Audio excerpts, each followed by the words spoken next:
Welcome to this episode, Welcome to this show. Today we're going to be talking about the UFC fight that went down in Florida, Jacksonville. Also, we're going to be talking about the big news in the football circles right now. It's about the ESL, European Super League, which probably I'm seeing Michael nodding his head and Kennedy is nodding his head too. So probably it's going to be something exciting to talk about, So many people have been complaining about this ESL. Some have, most times it has been on the negative side, Everybody criticizing, fans protesting. Personally, my own view, I don't think I have too much problem with the ESL, but I still believe they can kind of, tweak it a little bit, try to augment some things, make it to be, like relegation with playoffs, all this kind of stuff. So people can, aspire to play for relegation and promotion. It's the competitive edge is taken away when you take away relegation. You have 12 permanent members. That's the competition to me, So we're going to be talking about the ESL. We're going to be talking about the Champions League. I can see Kennedy smiling because Real Madrid is through to the semi-finals. And me and Michael, probably we're going to be hanging around the Europa League for some time, Exactly. So Michael, quickly, let me get your view about this ESL. So many people have complained about it. Arsenal fans were protesting. Manchester United fans were protesting. Same thing with Chelsea fans all over, But, Florentino Perez seems to... He's the Al Capone of the ESL, So exactly, like you have said, Perez is the architect. He's the mastermind of the ESL league. But you said in the beginning, it's not going to be a competition whereby you cannot, when there's no relegation, and whereby you cannot get also promoted. But I understand you when you said you really don't have a problem with the ESL league because if you're talking based on financial aspects, that means you're talking about trying to make some money back due to the crisis of this corona period. Because we've all been, not only the big six, and not only the 15 clubs in the ESL, but we all as individuals have been going all through hard times. Yeah. But when you're talking about a multi-million dollar corporation like Manchester United or all these clubs which are already established, they try to compensate their losses. So the ESL league was pure on financial basis. Absolutely. Just for the clubs to be able to get back to make some money, which they have lost during this period of Corona. But is that the way to do it? That's my question. No. If you see the way they did it was actually, they didn't let the public know. This is a league which is not non-government, no government, no organization based on FIFA. We're talking about FIFA, we're talking about UEFA, we're talking about even other sports governing bodies in individual countries didn't know about this ESL league. To let you know how bad it is, to let you know why I don't think we should let it, I think we should keep protesting against it. All players, all supporters. Why? Because even most of the managers, like Eddie Woodward, the head of Manchester United, the chairman of Liverpool as well. Yeah. Most of these people, they didn't even know what's going on, not talk less about the coaches. Yeah. The only people who were involved in this year's league was the directors, the owners of this club. When you're talking about the Glaciers, you're talking about Kroenke, Stan Kroenke. Yeah, Kroenke. These are the people that only participated in this year's league. They are not players. They haven't played football. They have no history about football. Yeah. So how can these people be the one to make such a decision? So that's why I would urge, advise, and say, even in the whole of Belgium and Europe and all over the world, we should protest against it, because that's, for me, as an attack to a football fan all over the world. And as football fans, we shouldn't let that happen. Absolutely. So at this moment, let me bring in Kennedy. Kennedy, I know your boss, Florentino Perez, seems to be the one pushing this stuff. I heard he was supposed to be the chairman of the ESL League. Then they will have two vice presidents, the Glazer and the Agnelli of Juventus. So Yes. And yesterday, Florentino Perez came out to say the ESL is not over; it's on standby. That's what he said. So, what do you think? How do we go from here, or where do we go from here, Kennedy? Well, I would say football has come a long way, and it's been something everybody is enjoying. And with this, some people think it's time to, to rip off the benefit of the sports. Yeah. So what I say about this ESL is about finance. It's basically financial. It's not about football. It's not about the fans. It's not about the players. It's just finance. If you notice, it has been going on for a while. I think, I saw it has been going on since 1998. There were rumors about it emerging, but UEFA tried to push it down and, put more clubs into the UEFA Champions League. We saw in 2009 again, Perez coming up with it again, pushing up for it again. And it was also buried in 2009. So it is not something that just came up today. It has been there in the mind of Perez and other club owners who want to benefit financially from football.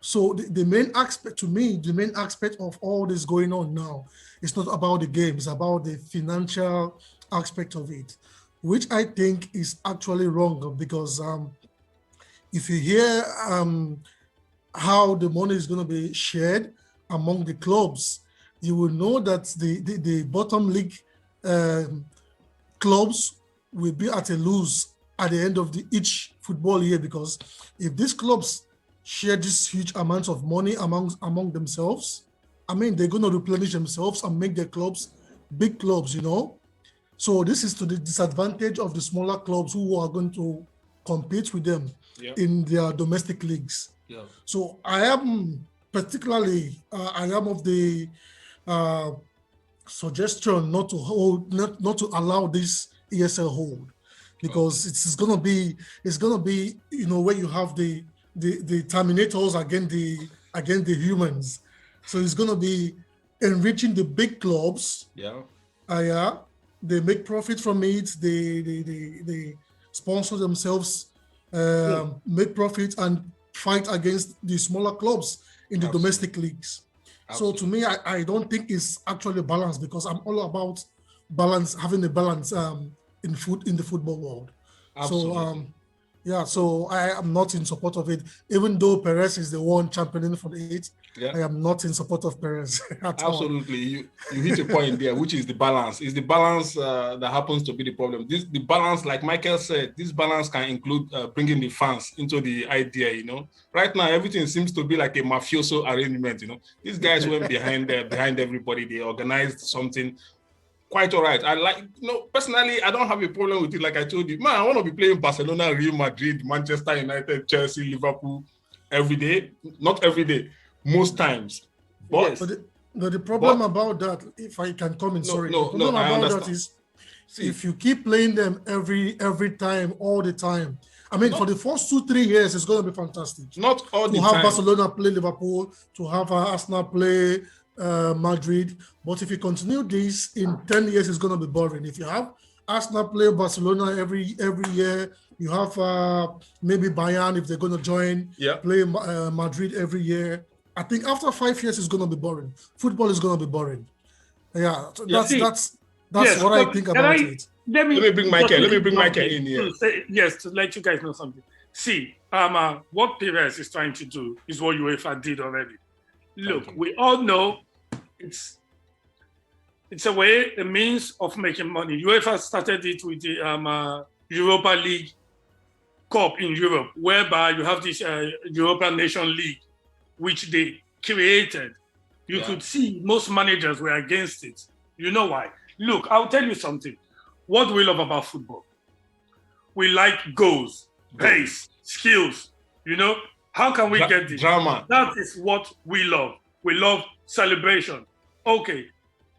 If you want these players to be at that level, to give us classic goals, and run at a pace and play on a high tempo, then we should try to reduce the competition.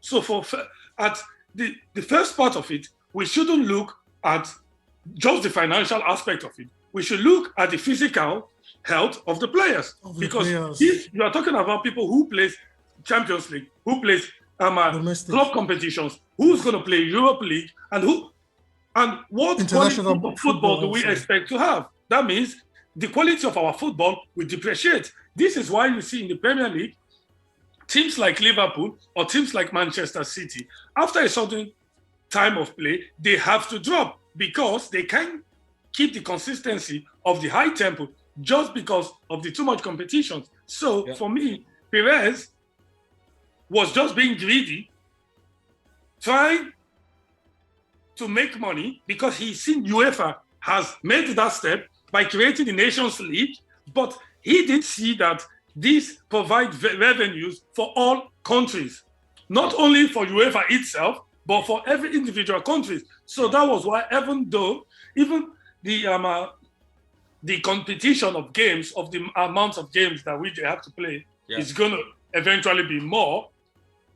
But individually, they all benefited from it. You see, but Perez is only just trying to increase the competition, kill the quality of football, make more money for himself, make us football fans hate this game that we love.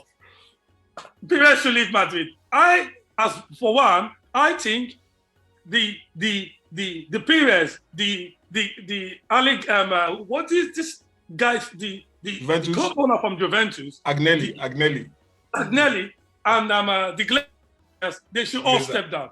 They should all step down because these are anti-football. They are not. They are solely there for the profit they make of football, and not for the fun of it, and not for the joy we the fans enjoy from the game. Exactly. So we have people who are only looking at what can benefit them from football.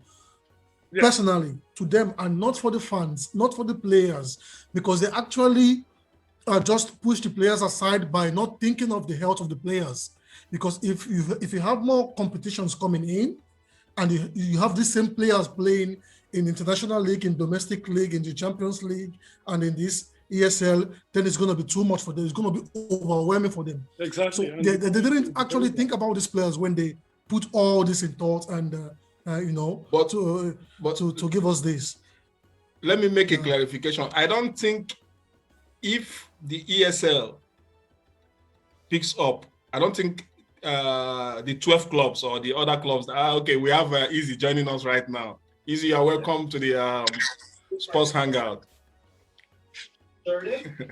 So like I said, I don't think the teams that we're playing in the European Super League will also be participating in the Champions League. I think they will break out from the Champions League. They will form their own European Super League. Michael, am I correct? See, that's the thing. The thing there is, they wanted to have this competition and still play the domestic leagues. And why. I mean Champions League. They will pull out from Champions League, right? No, they're still going to play Champions League. No, they can't play Champions League. Champions League is on Tuesdays. They say they're going to play their own on Thursdays. It's going to be right. So they knew it would be difficult to play Champions League and ESL at the same time because it's going to be weekdays. The same time you have the Champions League going on. Okay. So what they actually thought about was they're going to force this ESL on UEFA, and UEFA is going to kick them out of Champions League. Okay. But however, they still want to maintain playing in the domestic leagues. Right. So they thought about. Yeah. They didn't want to do it like they will be the one leaving Champions League. So the idea is about UEFA kicking them out of European competitions. Yes. So